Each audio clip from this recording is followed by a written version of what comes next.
So management principles and its application subject में next chapter जिस पे हम आ रहे हैं, this is I guess the 6th chapter of your subject, that is planning. Basically यहाँ से हमारा जो मैनेजमेंट का प्रोसेस जैसे हमने पढ़ा था ना कि planning, organising, staffing, directing, controlling, so ये planning is actually the first step towards it.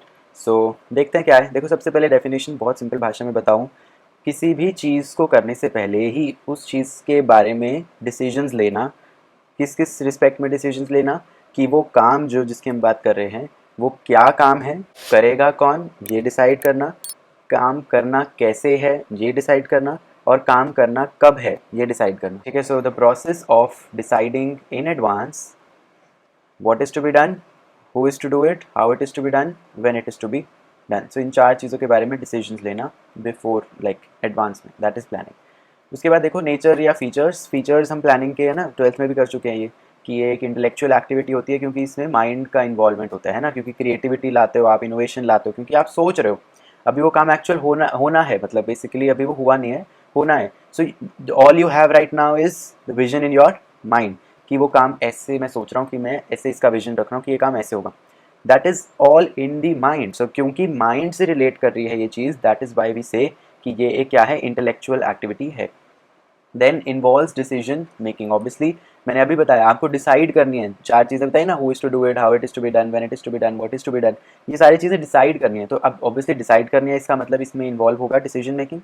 Forward looking, क्योंकि हम फ्यूचर को देख के ये कर रहे हैं, मतलब जो भी आप सारी प्लानिंग कर रहे हो, ये नहीं है ना कि अब पास्ट की कोई चीज़, मतलब हाँ ये ज़रूर है कि ये भी हम आगे पढ़ेंगे, ये ध्यान से समझना कि एक्चुअल जो आप प्लानिंग कर रहे हो वो फ्यूचर के लिए करते हो ना। अभी मैंने बोला एडवांस में डिसाइड कर रहे हो, तो एडवांस में आप किस काम के एडवांस में डिसाइड करना, मतलब फ्यूचर के लिए डिसाइड करना। So that is goal oriented. जो आप प्लानिंग कर रहे हो ऑब्वियसली एक गोल ओरिएंटेशन रख रहे हो उसके लिए, क्योंकि आप क्यों डिसाइड कर रहे हो एडवांस में, ताकि काम अच्छे से हो। क्यों चाह रहे हो काम अच्छे से हो? ताकि जो गोल है ऑर्गेनाइजेशन का वो अचीव हो। तो हर मैनेजमेंट में हर चीज़ गोल के लिए चल रही है ना। So goal oriented. Pre condition to other function. अब देखो जैसे मैंने बताया, प्लानिंग, फिर ऑर्गेनाइजिंग, फिर स्टाफिंग, फिर डायरेक्टिंग, फिर कंट्रोलिंग। सो बाकी फंक्शंस के लिए एक फाउंडेशन क्रिएट किसने करी? प्लानिंग नहीं करी ना। प्लानिंग बेस बन जाता है, उस पे पूरी जो फाउंडेशन है मैनेजमेंट के फंक्शंस की वो खड़ी होती है। So planning is the base. तो बेस है यानी पहले ही कर रहे हो आप, it is you can say it is pre condition to other functions, मतलब बाकी फंक्शंस प्लान के हिसाब से चलते हैं। So planning is pre condition.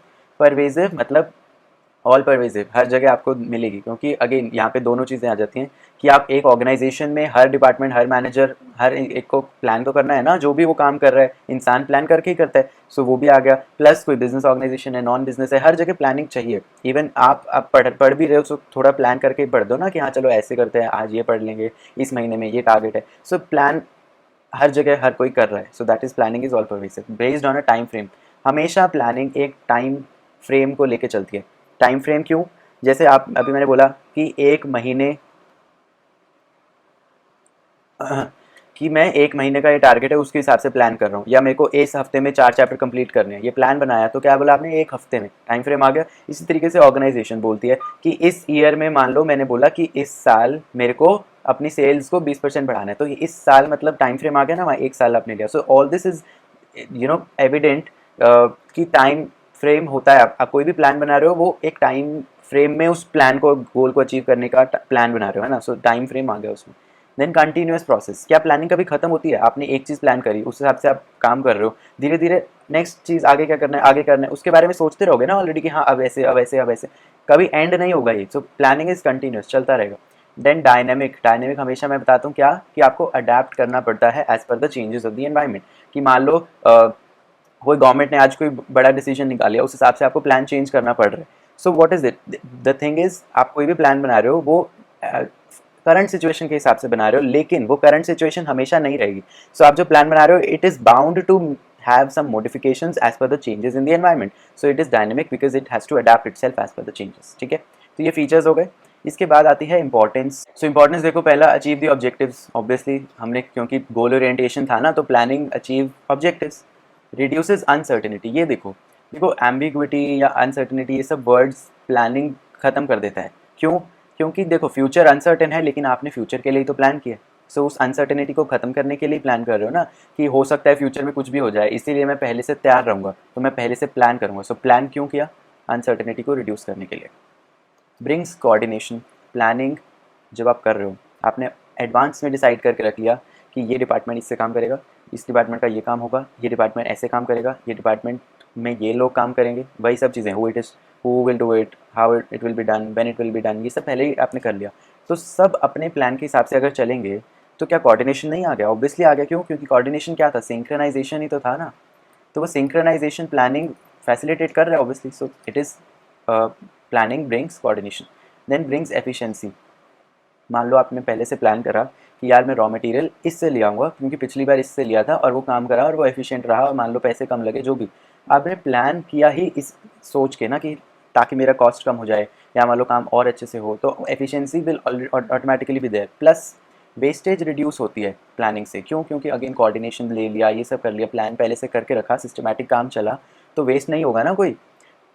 मान लो पहले प्लानिंग नहीं कर रखी होती तो आप क्या करते? मान लो पहले से प्लान नहीं बन रखा होता तो आप कौन सी अप्रोच यूज़ करते? ट्रायल एंड एरर, कि भाई पहले से कुछ प्लान तो है नहीं, कि ऑन द स्पॉट आपने काम किया कि आज चलो ये प्रॉब्लम है ऐसे कर लो, बिना प्लान के ऐसे कर लो, अच्छा ये काम नहीं किया ऐसे करके देख लो, अच्छा ये भी काम नहीं किया ऐसे करके देख लो, वेस्टेज हुई। क्यों? क्योंकि प्लानिंग नहीं कर रखी थी। सो वेस्टेज ना होना इज ऑल्सो वन थिंग ना, कि जिससे आपने एफिशिएंसी के लिए है, क्योंकि अगेन रिसोर्सेज का वेस्टेज मीन्स कि आप एफिशिएंट नहीं हो, एंड वो वेस्टेज मिनिमाइज करा प्लानिंग ने। So planning brings efficiency.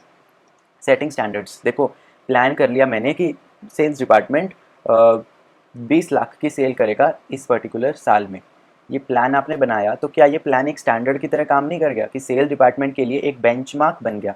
क्या बन गया? बेंचमार्क।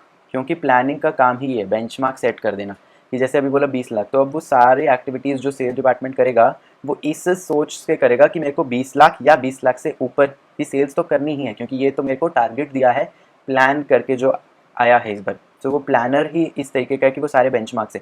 इवन आप स्कूल या कॉलेजेस में देखो, टीचर्स को ना एक वो मिलता है, प्लानर मिलता है, कि हाँ आपने पूरा सिलेबस इस हफ्ते ये कराना है, इस हफ्ते ये कराना है, ऐसे एक महीने में इतना सिलेबस हो जाएगा, ये हो जाएगा। सो वो एक तरह से स्टैंडर्ड ही है, बेंचमार्क है टीचर्स के लिए, कि वो चेक करते रहेंगे कि हाँ चलो एक हफ्ते में जितना काम प्लानर के हिसाब से था उतना हो गया, या अगर मान लो पीछे पीछे रह रहे हैं वो, तो वो प्लानर के हिसाब से ही देखेंगे। तो एक बेंचमार्क सेट हो जाता है प्लान्स के थ्रू, वही बेंचमार्क वो लोग अचीव करते हैं कि चलो इतना टारगेट था, benchmark is small target right, so वो अचीव हो गया तो हो गया। तो प्लानिंग ने ही वो स्टैंडर्ड्स और बेंचमार्क सेट किए थे, ठीक है। Then promotes innovation and creativity, ये मैंने बताया क्योंकि प्लानिंग क्या थी? एक इंटेलेक्चुअल एक्टिविटी थी। अब इंटेलेक्चुअल एक्टिविटी यानी माइंड का इन्वॉल्वमेंट अगर किसी चीज़ में आ गया, सो ऑब्वियस सी बात है कि वो इनोवेशन और क्रिएटिविटी तो आएगी उसमें, right. So it promotes innovation and creativity, improves moral and motivation. जब सब चीज़ इतनी सिस्टमैटिक तरीके से आप कर रहे हो, इसका डेफिनेटली मतलब ये है कि लोगों के पास एक बेंचमार्क है कि मेरे को ये काम करना है, गोल है, ऐसे काम करना है, किससे मतलब सब कुछ डिसाइड जब हो ही गया, when it is to be done, how it is to be done, who is to do it, और क्या था, what is to be done. So ये सब चीज़ें जब एक मान लो एम्प्लॉई है, उसको ये सब पहले से ही पता है, तो वो मोटिवेटेड है ना अंदर से कि यार पता है मेरे को ये इतना इतना करना है। मान लो वो बेंचमार्क उससे अचीव हो गया एक हफ्ते का, और मोटिवेटेड हो जाएगा कि हाँ यार मैं टारगेट से आगे चल रहा हूँ, टारगेट कंप्लीट हो रहे हैं मेरे। सो मोरल एंड मोटिवेशन आता है। मान लो कोई टारगेट कहीं पे सेट नहीं है, प्लान नहीं बन रखा किसी ने, मतलब प्लानिंग नहीं बना रखी, किसी को पता ही नहीं कहाँ काम कर रहा है, किससे काम करना है, कैसे काम करना है, कुछ नहीं पता है, क्योंकि एडवांस में डिसाइड नहीं कर रखा, प्लानिंग नहीं कर रखी। सो ऑब्वियसली उसका मोटिवेशन कम होगा ना काम करने का, कि यार कैसे करूँ क्योंकि समझ ही नहीं आता। So planning will help in improving the moral and motivation.